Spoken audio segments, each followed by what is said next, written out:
आपको वो पीरियड याद है 3-4 साल पहले वाला जहां आपको 15,000 के बजट में भी एक काफी अच्छा पावरफुल फोन मिल जाता था। एक ऐसा फोन जो आपके 3-4 साल आराम से निकाल दे। बट अभी अगर 3 साल बाद अगर चीज देखोगे आप तो वो 15,000 के स्पेसिफिकेशन आपको 20,000 और 21,000 या मे भी ज्यादा देने पड़ जाते हैं। इसका मेन रीजन ये रहा है कि भाई फोन्स के प्राइसेस काफी ज्यादा बढ़ते गए हैं लास्ट 3-4 सालों में। बट इस प्राइस इंक्रीज के काफी सारे डिफरेंट फैक्टर्स रहे। हेलो गाइस, मैं हूं कैफ नॉइस टेक से एंड आज इस वीडियो में काफी सारे फैक्टर्स के बारे में मैं आपको बताने वाला हूँ। सबसे पहला रीजन जो आपको मैक्सिमम लोगों ने शायद बताया ये है ग्लोबल मटेरियल शॉर्टेज, जिसके कारण आया ग्लोबल चिप शॉर्टेज। पहले थोड़ा सा ग्लोबल मटेरियल शॉर्टेज की बात कर लेते हैं। भाई चिप्स बनने में जो एल्यूमिनियम यूज होता है, कॉपर यूज होता है, ये कहीं ना कहीं माइन होता है, खदानों से आता है। अब भाई वो नेचुरल रिसोर्सेज है, वो कब तक आपको उसी रेट पे वो मटेरियल्स देते रहेंगे, उसी स्पीड में। इसलिए एक रिपोर्ट आया कि हर साल इन रिसोर्सेज का प्रोडक्शन कम होता जा रहा है, धीरे धीरे बेसिकली सप्लाई कम हो रहा है। अब सप्लाई कम हो रहा है एंड डिमांड बढ़ रहा है, के कारण कॉस्ट बढ़ रहा है। एक साल बढ़ा 10% एंड उसके बाद के सालों में बढ़ा अप टू 40-50%। अब आप सोचेंगे इसका हमारे फोन से क्या लेना देना। एल्यूमिनियम हमारे फोन के बिल्ड में यूज होता है, कॉपर और एल्यूमिनियम दोनों हमारी चिप बनाने में यूज होता है एंड उसी के कारण जो हमारी चिप्स है इनका कॉस्ट बढ़ रहा है। उसी के बाद आया पैंडेमिक आने के कारण फैक्ट्रीज पूरी बंद। सिर्फ एक स्मार्टफोन कंपनी, हर मैन्युफैक्चरिंग कंपनी, हर टाइप की कंपनी बंद हो गई थी काफी महीनों तक। अब भाई प्रोडक्शन बंद हो गया पर डिमांड तो नहीं बंद हुआ। अब जब ये लॉकडाउन स्टार्ट हुआ, लोग घरों से काम करना स्टार्ट किए। अब हर बच्चे को स्कूल के लिए एक डिवाइस की जरूरत थी, इसीलिए फोन्स की डिमांड काफी बढ़ गई एंड जब फोन की डिमांड बढ़ी, प्रोडक्शन नहीं था, कॉस्ट बढ़ना तो जायज है। ये एक one of the main reason था कॉस्ट बढ़ने का। अब कंपनीज के पास ये बढ़ते कॉस्ट को टैकल करने के लिए दो तरीके थे। पहला, कॉस्ट अब्सॉर्ब कर लो, मतलब खुद वो नुकसान झेल लो एंड फोन का प्राइस ना बढ़ाते हुए कस्टमर को उसी रेट में फोन बेचो। सेकंड, फोन का कॉस्ट बढ़ा दो एंड कस्टमर को बढ़े हुए रेट्स में फोन बेचो। अब कंपनियों ने निकाला तीसरा तरीका एंड तीसरा तरीका ये था कुछ कंपोनेंट्स के ऊपर कॉम्प्रोमाइज करके उसी प्राइस ब्रैकेट में फोन को लॉन्च करो। हम पहले बोलते थे कि यार 15,000 में पहले जो फोन आते थे वहां पे हमको एमोलेड डिस्प्ले मिल जाते थे, ग्लास बैक मिल जाता था, कोई काफी अच्छा पावरफुल प्रोसेसर मिल जाता। बट अब ऐसा क्यों नहीं होता है? अब प्लास्टिक बैग मिलने लग गए, आजकल प्रोसेसर अच्छे नहीं मिल रहे। इसका वन ऑफ द रीजन ये है कंपनियों ने वहां पे कॉम्प्रोमाइज करना स्टार्ट किया। उसके बाद पहले हम लोगों की रिक्वायरमेंट नहीं थी इन डिस्प्ले फिंगरप्रिंट स्कैनर की, बट अब हमारी रिक्वायरमेंट है, हमें एक 120 हर्ट्ज एमोलेड डिस्प्ले चाहिए, इन डिस्प्ले फिंगरप्रिंट स्कैनर चाहिए। ये सारी चीजें कहीं ना कहीं कॉस्ट बढ़ाती है एंड कोई कंपनी ऐसी भी है जिन्होंने इतना कॉस्ट नहीं बढ़ाया, पर वहां पे उन्होंने एक काफी बड़ा कॉम्प्रोमाइज किया, वो है अपने यूआई में एड्स देना। जैसे Xiaomi,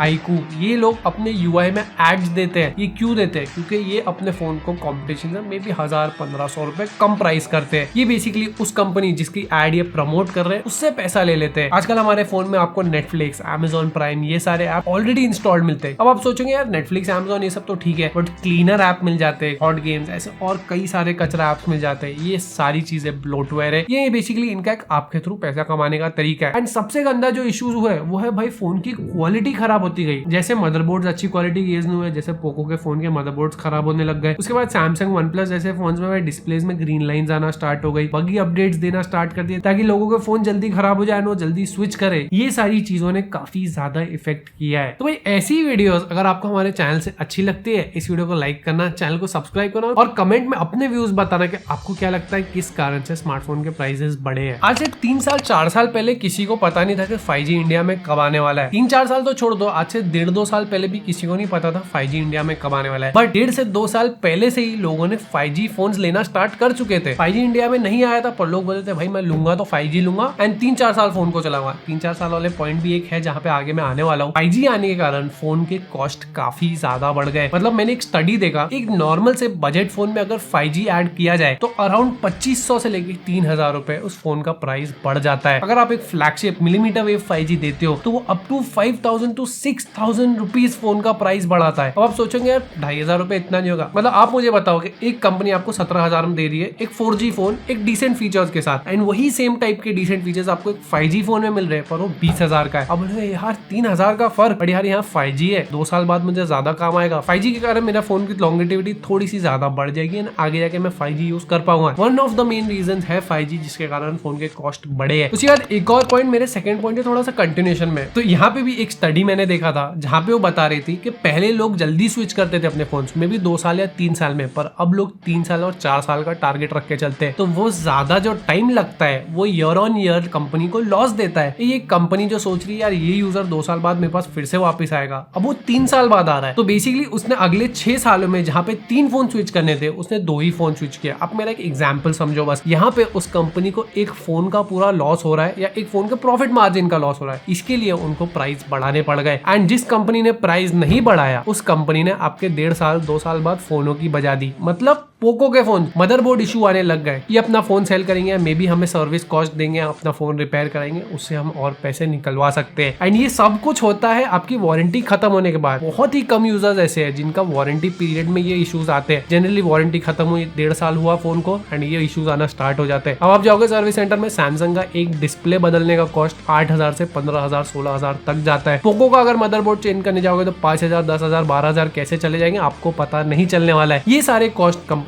आपसे वसूल करने वाली है। एंड दूसरी बात यह है कि इतना सारा कंपटीशन बढ़ गया है, कभी एक कंपनी को पार्ट्स रीयूज करने पड़ते हैं। अब जैसे पोको एक मदरबोर्ड लिया, उसके ऊपर एक रैम लगाया, उसके ऊपर एक चिप लगाया एंड वो बहुत ज्यादा कंपैटिबल नहीं है। अभी कंपैटिबल है बट आगे 1-1.5 साल बाद इनकी कंपैटिबिलिटी अच्छी नहीं रहेगी एंड जब वो कंपैटिबिलिटी ब्रेक होती है, मे बी एक बगी अपडेट आने के कारण या कुछ भी आने के कारण, वो मदरबोर्ड साथ छोड़ देता है और बोलता है लो मैं चला। पोको वालों को तो भाई एक एक्स्ट्रा मदरबोर्ड बॉक्स में देना चाहिए कवर की जगह पे, वो ज्यादा अच्छा रहेगा मेरे हिसाब से। तो अगले पॉइंट के बताने से पहले एक एग्जांपल देते हैं। पिछले साल 2022 में S22 अल्ट्रा लॉन्च हुआ सैमसंग का। वो लॉन्च हुआ 1,15,000 रुपए का इंडिया में एंड अगर उसके USD प्राइस की बात की जाए तो वो $1,200 में लॉन्च हुआ। इस साल 2023 में S23 अल्ट्रा लॉन्च हुआ, सेम वही USD prices $1,200, but Indian MRP price बात करूं तो वो 1,25,000 हो गया, मतलब 10,000 से बढ़ गया। एक और example, iPhone 13 Pro Max launch हुआ था 2021 में $1,100 में, 1,30,000 रुपए इंडियन MRP प्राइस। बट जब 14 Pro Max आया सेम $1,100 में वो भी लॉन्च हुआ, बट इंडियन MRP प्राइसिंग थी इस बार 1,40,000, 10,000 रुपए बढ़ गया। इसका मेन रीजन है इंक्रीजिंग करेंसी रेट। हमारी करेंसी वीक होती जा रही है। पिछले साल S22 अल्ट्रा के समय डॉलर था 75-76 रुपीज, बट अब अगर आप देखोगे जून 2023 में डॉलर जा चुका है 83 प्लस, जो एक काफी बड़ा डिफरेंस क्रिएट कर रहा है आजकल स्मार्टफोन्स के प्राइसिंग में। अब जो मैं एक पॉइंट बता रहा हूँ, ये सॉर्ट ऑफ इंडियन गवर्नमेंट के कारण हुआ। 2020 में उन्होंने GST के रेट्स बढ़ा दिए 12% से 18% पे, जिसके कारण फोन्स के रेट्स में काफी ज्यादा फर्क आ गया। फॉर एग्जाम्पल अगर 10,000 का फोन है तो वो हम इंडियन कंज्यूमर्स को GST के बाद 11,200 का आना चाहिए था, पर 18% हो गया, मतलब अब वो 11,800 में आएगा। एंड उसके बाद अब 2020 से लेके 2022 में जो पार्ट्स के कॉस्ट इंक्रीज हुए कोविड के कारण, अब वही 10,000 रुपए का जो फोन है वो मे बी 11,000 का हो गया। अब उसके ऊपर 18% GST लग रहा है भाई, मतलब अब बेसिकली ये 11,000 का फोन अप्रोक्स 13,000 रुपए के आसपास आ गया। तो ये भी एक काफी बड़ा रीजन बन जाता है। पिछले साल 2022 में एक